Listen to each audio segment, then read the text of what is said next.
आता विषय असा आला आहे की तुळजापूर तालुक्यातल्या अनधिकृत वीटभट्ट्या बंद करा ही आमची प्रमुख मागणी होती. आणि जे अधिकारी ह्या वीटभट्टीला टाळाटाळ करतात किंवा तहसीलदार असो किंवा प्रदूषण महामंडळ असो त्यांच्यावर गुन्हा दाखल करा ह्या आमच्या 2 प्रमुख मागण्या होत्या. तर आता विषय असा झाला की कलेक्टर ऑफिसला पण त्याची माहिती नाही आहे की कोण कुणावर गुन्हा दाखल करायचा. ही लाजीरवाणी सगळ्यात मोठी गोष्ट आहे. तरी आता मॅडमनं सगळा अभ्यास करून किंवा पत्रव्यवहार बघून मॅडमनं असा आदेश काढला की 15 दिवसाच्या आत तुळजापूर तालुक्यातल्या जेवढ्या वीटभट्ट्या आहेत कुठलाही विलंब न राहता वीटभट्ट्या सील करा.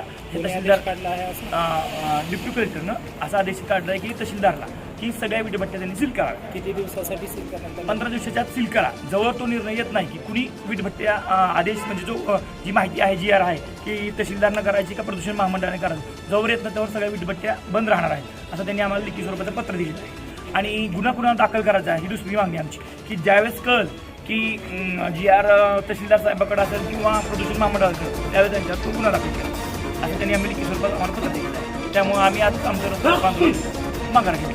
या संदर्भात आदेश त्यांनी कुणाला देण्यात आले तहसीलदार साहेबाला आदेश आणि प्रदूषण महामंडळाला माहिती त्यांनी एक लेटर काढली.